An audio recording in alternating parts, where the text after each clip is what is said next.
આ પામેરામનો પેટ છે। આ દરેડ ગામ છે અને અમે દરેડ ગામ આવ્યા છીએ અને આ મારા પપ્પાનું ગામ છે દરેડ ગામ। ત્યાં આપા મેરામની અને આપા હરદાસની જગ્યા આવેલું છે એટલે મંદિર છે મોટું। અહીંયા ગામે ગામના લોકો આવે છે અને આ આપા મેરામ આપા હરદાસ છે અને આ ઠાકરજી બિરાજમાન છે।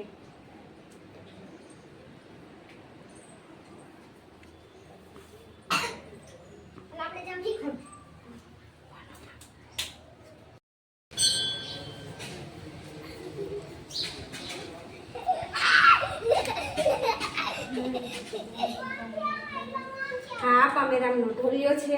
આપા મેરામ અહીંયા આરામ કરતા હતા અને પેલી આપા મેરામની પાઘડી છે ને આપા હરદાસની પાઘડી છે।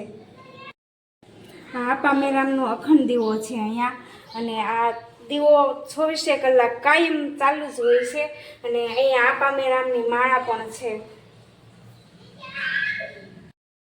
આ ફોટામાં છે ને ભક્ત આપા નારાયણ પીઠા છે, ભક્ત આપા દાના માંડણ છે, ભક્ત આપા વાલા માંડણ છે અને આપા મેરામ તેમની પેઢી થઈ। આ આપા મેરામના પરચા છે। તો આપા મેરામ સુલતાનપુર ગામમાં છે ને કોસ આપતા હતા તો કોસમાં સાકર ટોપરાના કોસ નીકળ્યા। ભગવાન આપા મેરામ બાબરા ગયા હતા અને વળતા નદી વધાવી બે કાંઠે ભરપૂર હતી તો ભગવાન ત્યાં ભજન કરવા લાગ્યા અને આકાશવાણી થઈ કે તલવાર અડાડો ને એટલે તમારે વધાવીએ આપી દીધી, રસ્તો આપી દીધો અને આપા મેરામ આવતા રહ્યા। આપા મેરામ ઘોઘા ચમાડી ગાડાના પૈસા ચૂકવવા જતા હતા ઈશ્વર રૂપે। તે આપા મેરામ નાણાં આપવા માટે જાય છે ત્યાં રામજી સુથાર કહે છે કે આ નાણાં તો આપી ગયા છો, સાક્ષી રૂપે સોનાના સિક્કામાં આપા મેરામ આપા દાના લખેલ બતાવે। સુલતાનપુર ગામના માણસો ભગત અષાઢી બીજને દિવસે આવતા હતા ને તો તેમને તેના બાપુએ માર મારેલ એટલે એ માર આપા મેરામને લાગ્યો। પગે લાગવા આવ્યા હતા આપા મેરામની જગ્યામાં તો પગે લાગતા હતા, નથ પડી ગઈ આપણના ચરણમાં તો એ તેને લીધી નહીં અને આપા મેરામે કીધું ઘેરે જઈને તમે નાળિયેર વધેરશો ને એટલે તમારે નથ નીકળશે તો સોના રૂપી નથ એમને પાછી મળી ગઈ। આવા પરછા અનેક ગુણા આપા મેરામે અને આપા હરદાસે પૂરેલા છે।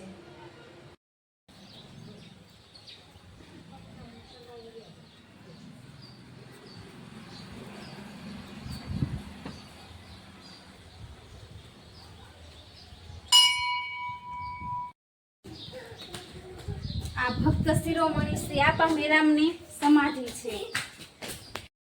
આ ભક્ત શિરોમણી શ્રી આપા હરદાસની સમાધિ છે। આ આપા દાનાની છે, આ આપા કાનાની સમાધિ છે, આ આપા લાખાની સમાધિ છે, આ સમાધિ આપા પીઠાની છે, આ સમાધિ આપા વિરાતી છે। આ પીપળામાં આપા મેરામે પરચા પણ આપેલા છે। આ પીપળાના ટેટામાંથી ચણોઠી નીકળેલી છે અને ઘણા લોકોને પરચા આપેલા છે। અનેક ઘણા પરચા આપા મેરામે આપેલા છે।